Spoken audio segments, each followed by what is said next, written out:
Um, okay, we'll dive in and talk a little bit about mythology on information security. First, here's a little bit of information about me and how to contact me. I'm certainly not up here to tell you that I have all the answers about the topics we're going to talk about today. I'd like this to be the first part of a conversation, and so please reach out to me with comments or questions if you don't have a chance to do it today, and I do think we'll have time for questions at the end. Then here's some various ways to contact me. We'd love for this to be a part of a longer-term conversation with all of you. I do ask that you hold off on any comments or questions until the end of the talk.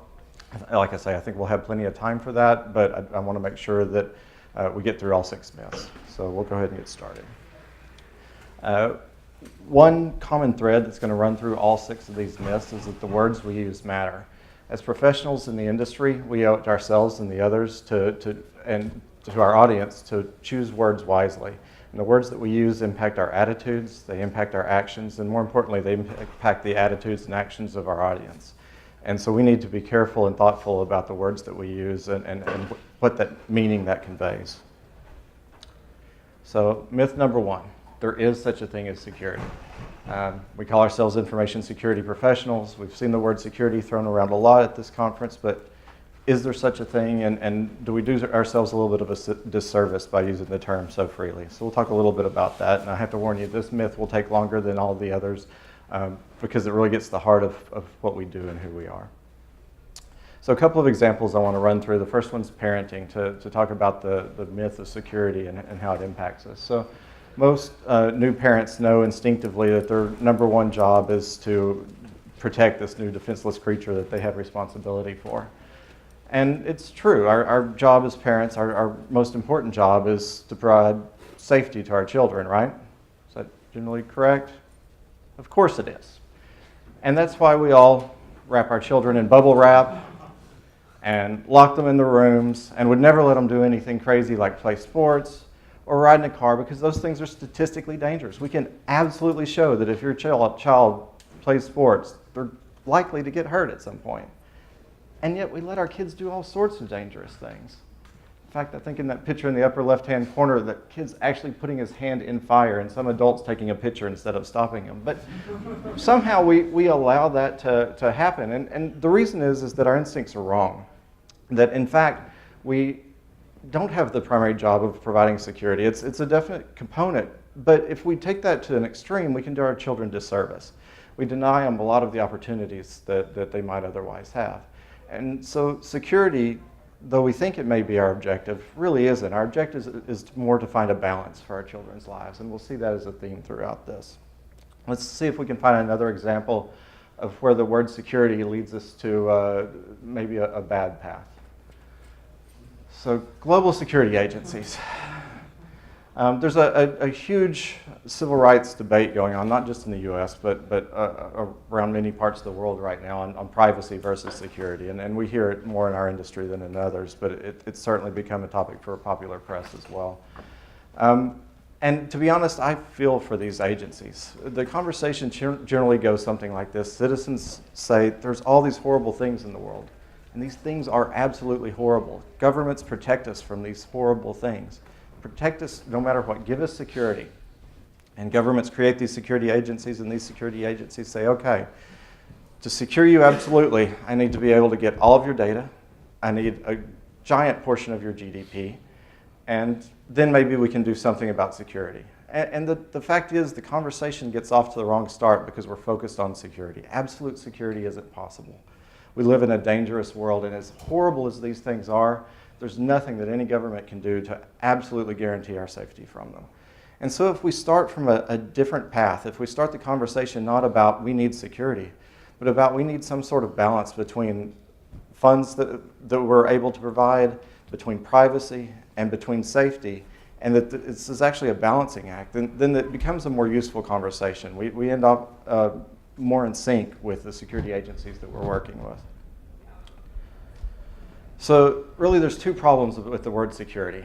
The first is that it puts the group in charge of security at odds with whoever's asking for it, because rarely when someone asks for security is it actually what they want. Really what they want is some sort of balance between taking risks and some benefit that those risks might provide. And the other problem with using the word security is that it's absolutely impossible. We do live in a dangerous world, and none of us can provide security. We can't provide security as parents, as governments, and not as information security professionals.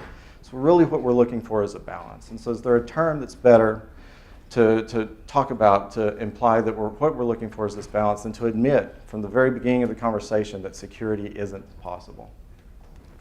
Could it be risk management? You bet it is. And so all this applies to information security as well. It applies to us in the technology risk realm. We put ourselves at odds with businesses whenever we try and take our role as security too seriously. I know when I was a new security professional, newly ordained, pulled in from a software development job and told, you're now in charge of security for this organization. I thought, okay, great, I'll start making decisions to help secure the organization. And so I started telling people no when they started taking risks that I thought were going too far. And I was the decision maker. And quickly the CIO started referring to the department as the Department of No. Engineers and developers started to try and work around us instead of work with us because we said no instead of being partners in a relationship. And then I realized that this isn't my decision. I'm not the decision maker here. And I can't enforce the will. And the company actually doesn't want absolute security. Companies take risks naturally. That's what they do. That's how they make money. And so even though they might declare that we're the security people and the senior business, they think that they want absolute security, when they actually understand that the costs involved, that's not really what they want. What they want is some sort of risk management. They want to find that balance between being able to take educated and informed risks and some level of safety. So we talked a little bit about risk management. I want to take a little bit of time to go through the risk management process. And for any of you that were in Karen Liu and Josh Sokol's talk yesterday, this will kind of amplify some of what they talked about. I take it from a little bit different perspective, but a lot of the same bullet points we're going to hit. So this is there's many different types of risk management processes. This is the one that we've implemented at the company I'm at now, and it works for me. I think that with slight changes, this works for most organizations. So let's run through it. So first role in risk management is to identify the risk. And also, and I should have explicitly put it up there, to assess the risk. And I think this naturally comes to us as information security professionals. This is what we do anyway. There's not much difference here between information security and risk management. But in the next step, here's where we start to diverge a little bit. So historically in the information security realm, we feel like it's our job to address the risk. And so we go off and we implement controls, or we stop software releases, or we do whatever we need to in order to mitigate risk. But I propose as risk managers, our job is to advise and to become trusted advisors within our organization and work with the actual decision makers in deciding which way we need to go in order to address risk. So we need to focus on the advise as opposed to the address. So how do we advise people to address risk? There's 4 options, and I'll run through them really quick. I think most of you are pretty familiar with them. The first is to avoid risk. Most of the time, avoiding risk involves working through processes. It's process re-engineering. The classic example, and unfortunately one that we've seen before, is you work with a vendor who's going to send out mailers to your customers, and so they ask for a feed of your customer list. You're looking through the feed that they ask for, and they ask for social security number. Why do you need social security number to send out a mailer? Well, we just needed a unique ID to identify everybody. Okay, I'm not going to use social security number. We'll send you something different. And simply by changing that one little thing, by doing a slight re-engineering of that business process, you can completely avoid a risk. Reduced risk comes, it's, for me, the more enjoyable part. This is really where we get technical. This is where we're hardening our systems. This is where we're identifying bugs in our software and working with developers to plug those holes. So generally reducing risk implies applying some sort of technical control. It's also implementing new software, or new software that provides controls, new tools. Transfer risk, so this is the rare one. It's the really only valid example I've ever heard is purchasing cybersecurity insurance. It's made more at a corporate level. It's not something that applies on risk that you really see on a day-to-day basis. The only thing worth mentioning on transfer risk is that it should never be confused with outsourcing. Outsourcing does not transfer risk to the outsourced party. You still maintain that risk. If something goes wrong, your customers still associate the data with you, not with whoever you outsource something to. So that's something to be careful of.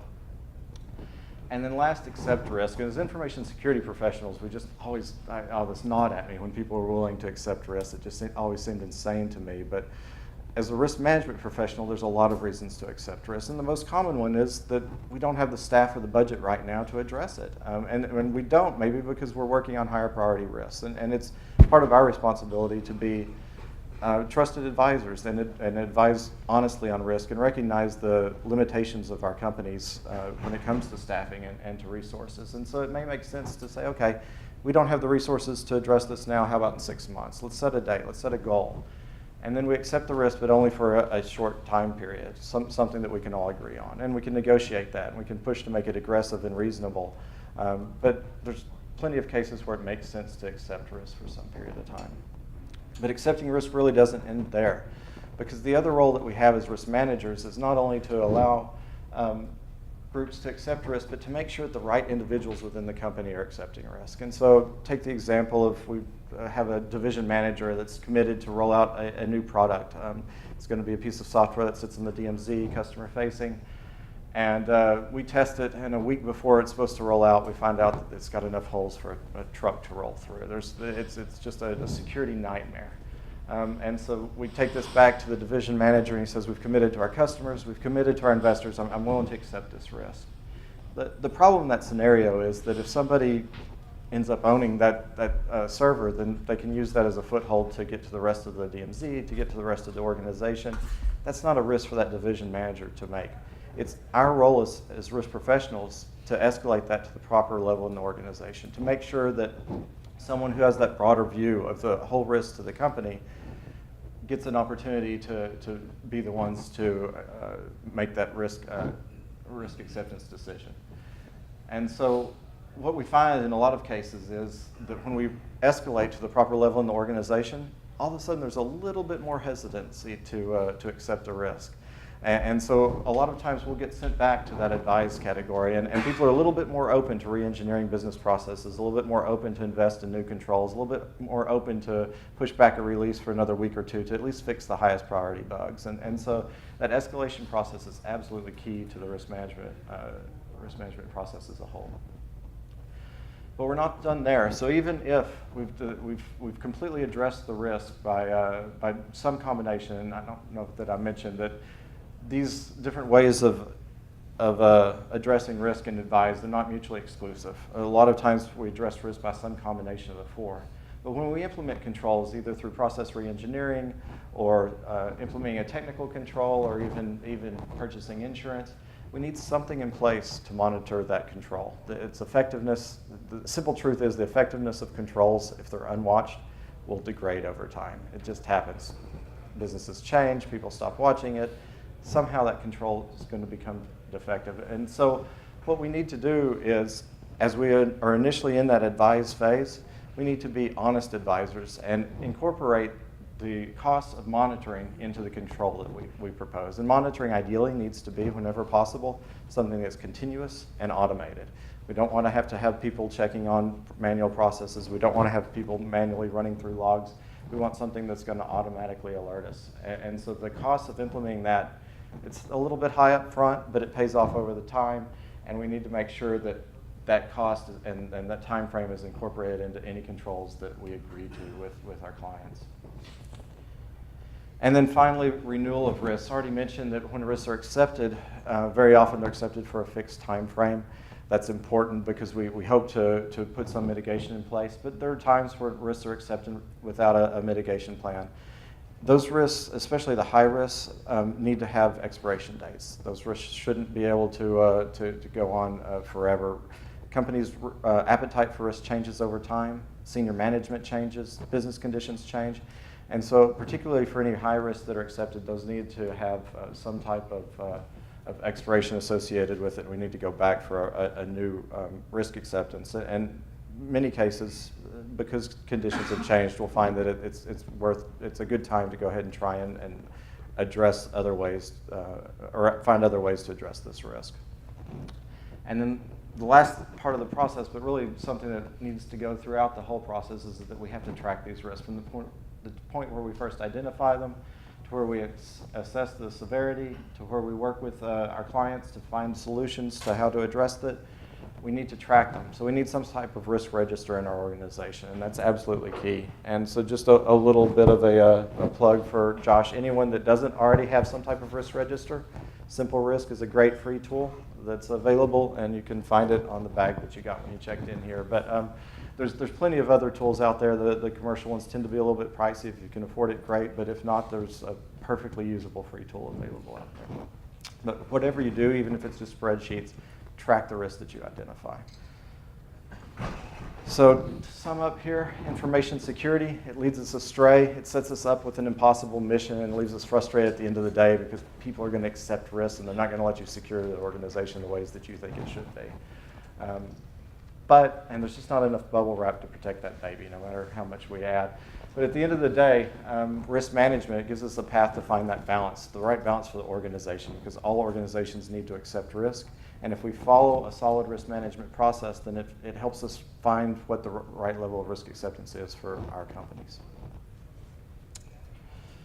Okay, myth number 2, there's a cyber war going on. So this one drives me a little bit nuts, and unfortunately it's going to drive me even more nuts as tensions raised between Russia and the US over the DNC and other cyber attacks. And I guess it doesn't bother me too much that we've come over the last few years to add the word cyber to just about any type of verb or noun that we can find anywhere. Sometimes it's useful, sometimes it's not. But I think that we need to be careful to pay attention to the meaning of the root word whenever we add cyber to it. We shouldn't lose meaning whenever we add that. And so we'll run through a few words that we often add cyber to, and let's take a look at what the root word really means and try and make sure that we as professionals continue to keep fidelity with that meaning as we use the word in the cyber context. So this is war. It's death on massive scales. It's an absolutely horrific event. And so when I hear cyber war, this is what I think of, and it's not what we see in our day-to-day lives. Certainly there are smart bombs and smart bullets, but it's ultimately bullets and bombs that kill people in wars. It's not computers. And so even though we use computers more and more in warfare, I think the term cyber war should mean something a little bit different. And I think that we devalue the word war when we associate when we use cyber war so freely. All of a sudden we become numb to it as a society, and we think that cyber war is something that we can accept or ignore, that's just commonplace and unavoidable. It's a dangerous path. I'd much rather leave the term for something that's much more monumental than how we're using it today. Assassination. So I occasionally hear the words cyber assassination thrown about. And you might be able to call it drone strike and assassination, but it's really, in the end, like I said, it's a bullet or bomb that's causing the damage. It's not computers. There's been some very interesting research in attacks on medical devices or vehicles that could potentially be used in some type of assassination attempt. I'd buy that as a cyber assassination, but right now, luckily, it's more theoretical than it is reality. And so again, this is a word that we need to be a little bit careful with when we add cyber to it so that we don't distort the meaning. Propaganda. So this is an area where I can understand the use of the phrase cyber propaganda a little bit better. Islamic State's been extremely successful in using social media to recruit and to spread the propaganda. And so we see this more and more. It's something that we absolutely, as security professionals, as risk professionals, need to be aware of and need to be prepared to combat. And so cyber propaganda gets us closer to the realm of where I think we need to be in phrasing. And then espionage, spying, stealing information. 99.9% of the time when I see the phrase cyber war or cyber assassination, what we're really talking about is cyber espionage. And I think, again, as security professionals, as risk professionals, we should be careful in the words that we use. And I'd love to see us use cyber espionage much more and replace cyber war with it. It's a much more honest telling of and description of what we're talking about. And then sometimes we add cyber to something that's just a failed TV show and very disappointing. So to sum up, cyber war, we haven't seen one yet. We shouldn't talk about it like it's a real thing or something that exists. It might come about someday, I hope not. But we should still use the word with a little bit of hesitancy. We should use it with a little bit of reverence, and we should use it as something that we should absolutely avoid. It's not something commonplace, because words matter. The next two we'll take together. It's all about authentication. Myth 3, the password is dead. I hear that a lot. And then I also hear people talk about two factors as if it necessarily solves every authentication problem that they've ever come across. And so I want to talk about these a little bit and dive in a little bit more deeply. First, just the quick recap. I'm sure you all know there's traditionally three factors of authentication: something you know, something you have, something that you are. Lots of talk about a fourth or fifth factor, where you are, or how you behave. That gets into semantics that we won't dive into today. Let's stick with the three factors. They're traditional. So password is dead. We hear that all the time. It's plenty of press declares it. Lots of vendors say that their product kills passwords, and really when I look at those products at the heart of them, somewhere at an administrative level, there's usually a password. They may be able to keep end users away from passwords a little bit. They may be able to distract from passwords, but certainly you can't call the password dead at the same time you release a product that uses passwords. And so I think we need to be a little bit careful there. But passwords do have a lot of problems. I don't want to gloss over the subject. You make them long enough so that they can't be easily brute forced, and then users can't remember them, and then you make it worse by making them change it all the time, and so they write it on a Post-it note. All the problems that everybody complains about are absolutely true. But before we declare the password dead, we need to think a little bit about what our alternatives are and make sure that we have solid alternatives at hand. So let's look at our other factors. Something that you have. So something you have actually started out, the first time I heard about it, it was sheets of paper with random numbers printed on them. And so when you'd log into a system, you'd look at the next random number, type it in, scratch it off so that you'd know the next time you looked at the next number on that sheet of paper. Obviously very cumbersome and error prone. RSA changed things and made it all more commonplace with the secure ID. Most of us remember those devices and had them at some point. Some of us probably still do. The one problem with secure IDs, or one of the problems with secure IDs, was that because you only used it when you authenticated, you'd leave it at home on your nightstand half the time because you didn't need it for anything else. And so we started moving to SMS messages. It was nice. You almost always carried your phone with you. We're much more cognizant of that. Of course, SMS isn't encrypted, and a lot of people have SMS text show up on their phone even when the screen's locked, so there's some problems with that. So then we moved on to phone apps, and that's a much better solution. We do actually remember to carry our phones with us most of the time, and with the apps we can address the screen lock problem, the encryption problem. That helps. But the inherent problems with something that you have, just like passwords, can't be avoided, no matter what technology we use. You can absolutely lose it, and the bigger problem is someone else can obtain it. And no matter what you do with something you have, those two problems exist. And we can mitigate those risks, but they will always exist. So just like passwords, something you have, or just not like something you know, something you have comes with some inherent limitations. Biometrics. We have to give biometrics a lot of credit. I remember not too many years ago thinking that it was pie in the sky and that we'd never see it, and now every one of us logs into our phones constantly using almost solely biometrics. They've definitely come a long way. They're much more effective than they used to be. They're much more usable. They're much more cost effective. But biometrics also come with some inherent problems. First of all, there's this constant arms race. As good as they are, they're certainly not perfect. It started out as fingerprint readers on laptops that you could bypass with a little bit of Scotch tape pretty easily, and now the fingerprint readers are better. But there's still plenty of ways of bypassing fingerprint readers in most of our phones that you can find out on the internet. Every time I see a publication about a great new biometric technique that either lowers costs or introduces a new method, I a few months later see a security researcher that's found a way around it. And so we have to recognize that there's an arms race with biometrics, and you can't necessarily bet on it because there's still a lot of work being done there. The other problem with biometrics is, how do you reset your fingerprint? If I lose my password, I can reset that. If I lose my phone, I can cancel it and get another one.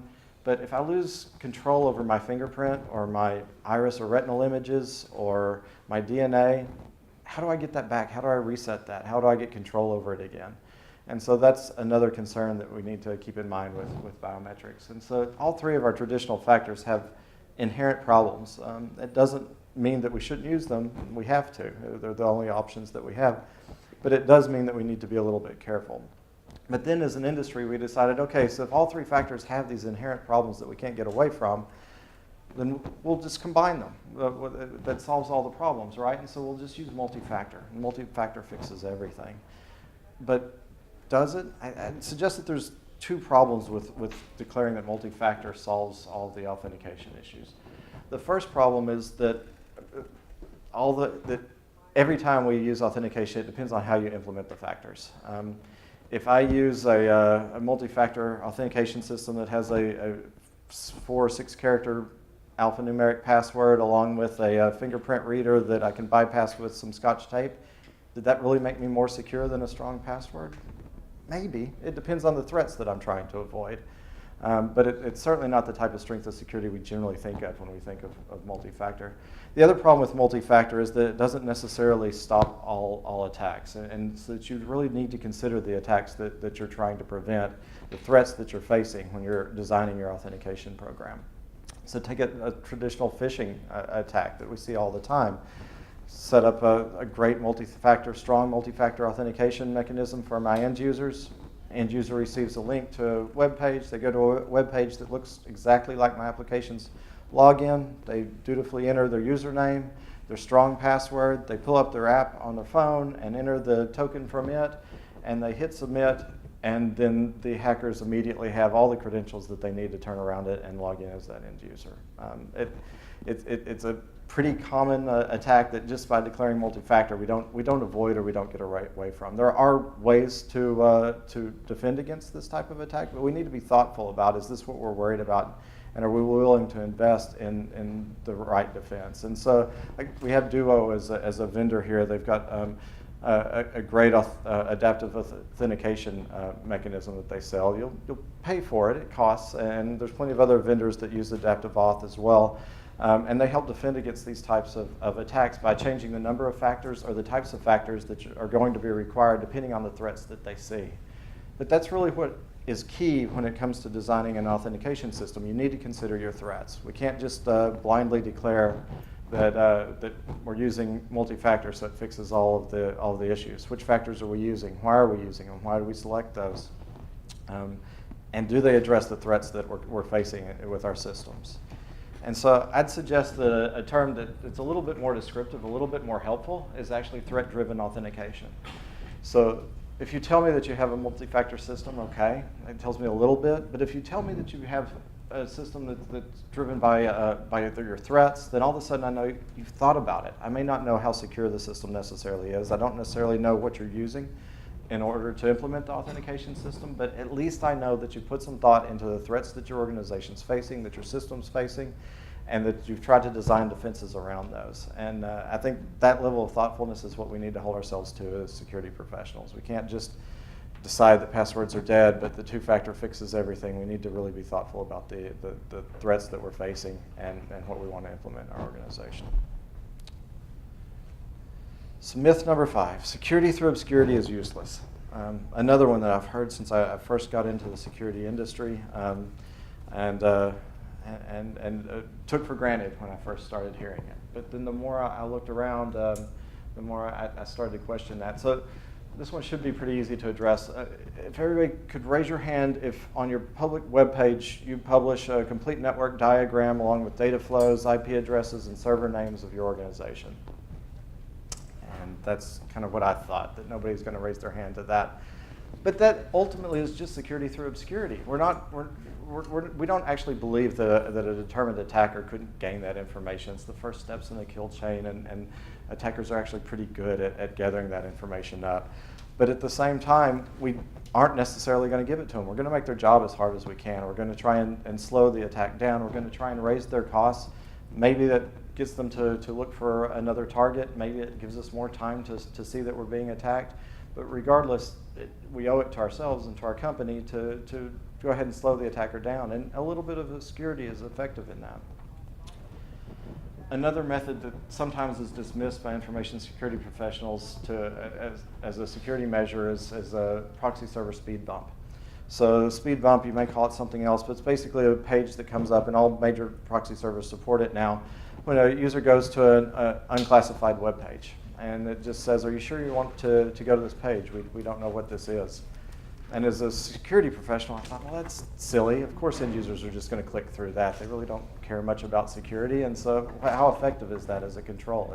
It's meaningless. It's security through obscurity, and it's just slowing them down. But on second thought, first of all, once you implement it, you find that a surprising number of users actually stop and think a little bit about whether or not they want to click through. And so we still see around 50% of click-throughs. And even though that's still a lot of people clicking through to this unknown site, it's a lower attack surface than we would have otherwise.